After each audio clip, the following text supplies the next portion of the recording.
सभी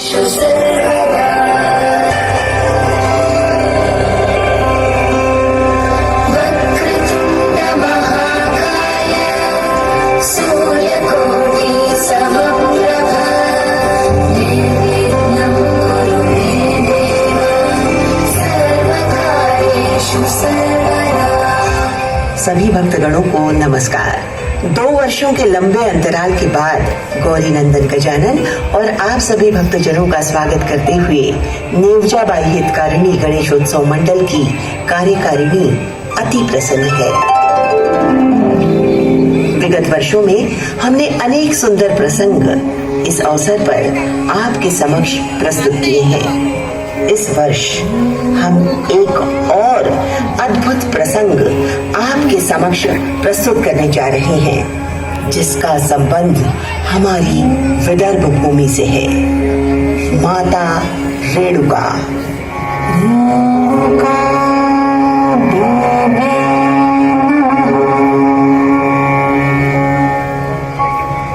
भृगुवंश में उत्पन्न महर्षि जमदग्नि का विवाह भगवती दुर्गा की अंश देवी रेणुका से हुआ।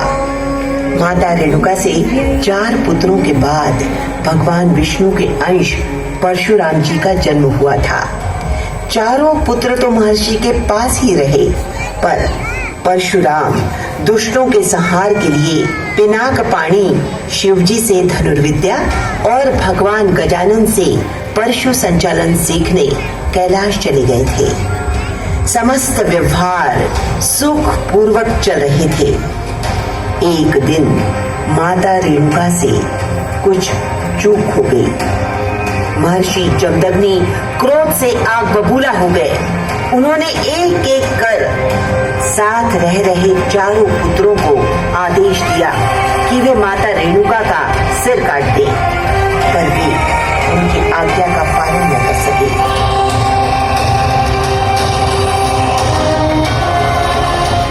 तब महर्षि क्रोध में चिंगाड़ उठे, राम राम।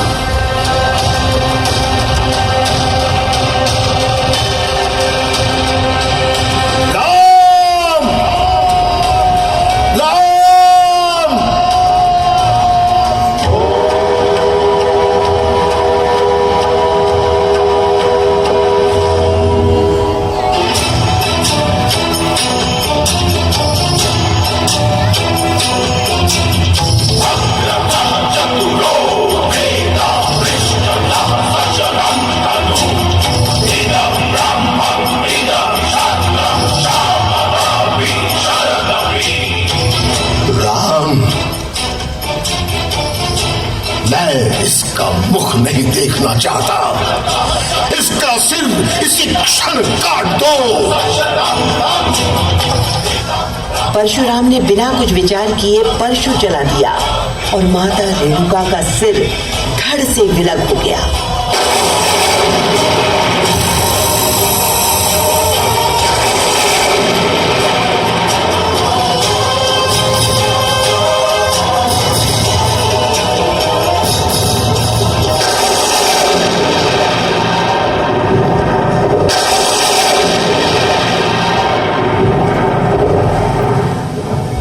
अपनी आज्ञा पूरी होते देख महर्षि का क्रोध शांत हो गया।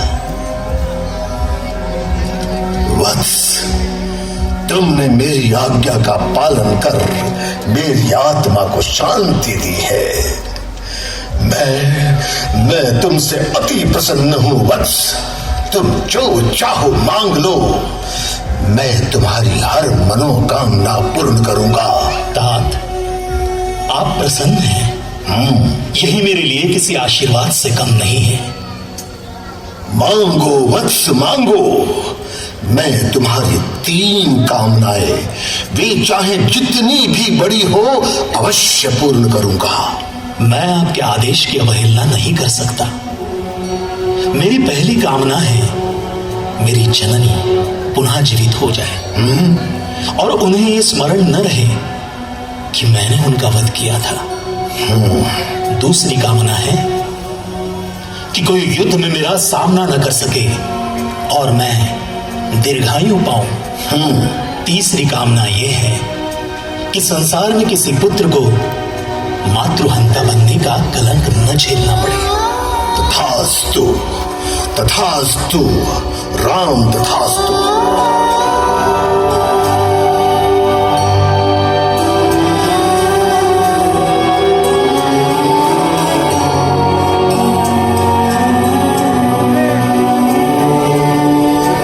महर्षि के आशीर्वाद देते ही माता रेणुका का सिर फिर से जुड़ गया और परशुराम पुनः कैलाश प्रस्थान कर गए। आश्रम का जीवन फिर यथावत चलने लगा। तभी एक दिन उस वन में अनूप देश का राजा सहस्त्रार्जुन आया। जमदग्नि ऋषि ने शिष्टाचार के नाते सहस्त्रार्जुन को उसके साथियों सहित आश्रम में आमंत्रित कर कामधेनु की सहायता से उनका स्वागत सत्कार किया। तब सहस्त्रार्जुन की नीयत थोड़ी फिर गई।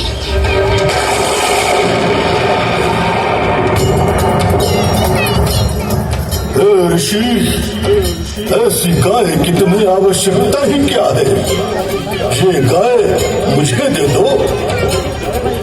हे राजन, मां कामधेनु की कृपा से हम आश्रम वासियों को और आगतों का स्वागत बिना किसी राजकीय मदद के कर पाते हैं। ये हमारे लिए उपयोगी जानकारी सागर मंथन में हमें प्रदान की गई है। अधिक बकबक न करो। मूर्ख है वे दानव और देवता जिन्होंने ऐसा अनमोल रत्न तुम जैसे भिक्षुक को दे दिया। गाय मुझे दो, तुम्हें हमारे राज्य से निश्चित सहायता मिलेगी, हर बार मिलेगी। यदि सीधे नहीं दोगे तो हम बलात् ले जाएंगे, समझे?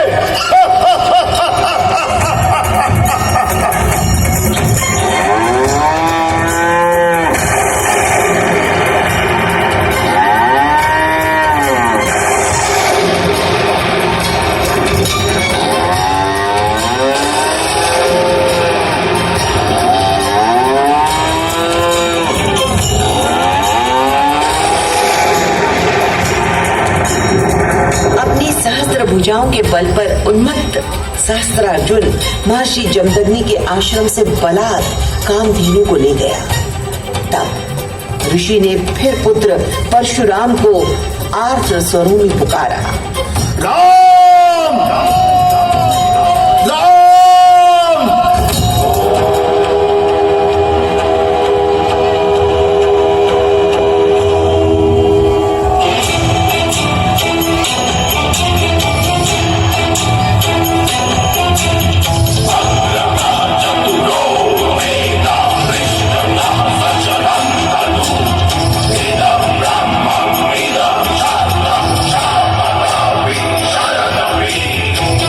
क्या हुआ तात?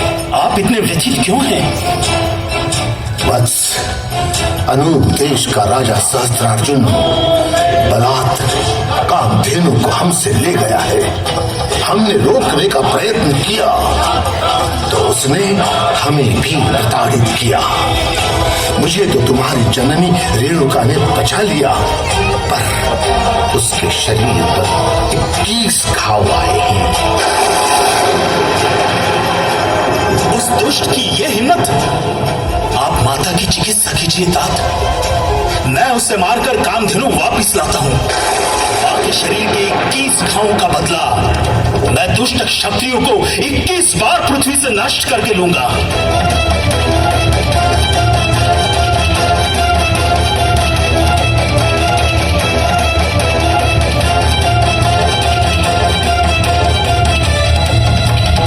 परशुराम और सहस्त्रार्जुन में घनघोर संग्राम हुआ। तब परशुराम ने श्री गणेश जी का स्मरण करके उनके दिए परशु से सहस्त्रार्जुन पर प्रहार कर उसका सिर धड़ से अलग कर दिया।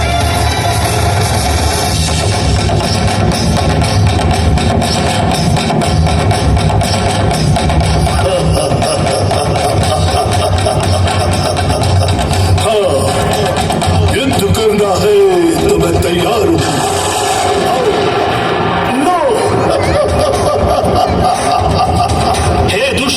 अर्जुन, ले संभाल मेरा वार।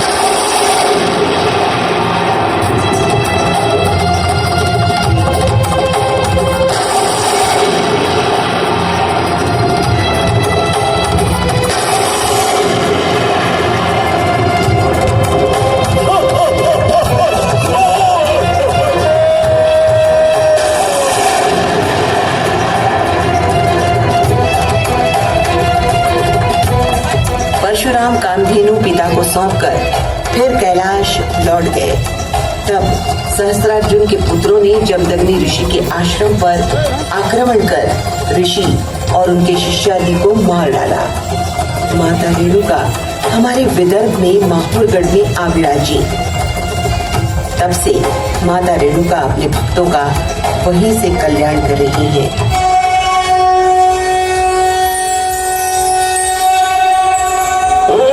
महालक्ष्मी, महाकाली, महासरस्वती, त्रिगुणात्मिका राज राजेश्वरी, माता पुरवासिनी जगदंबा माता की जय। शिवानंदीचा उदयोदो, सदानंदीचा उदयोस्तु, उदयोस्तु। आप सभी भक्तों के आगमन के लिए श्री नेवजाबाई हितकारिणी गणेशोत्सव मंडल आप सभी का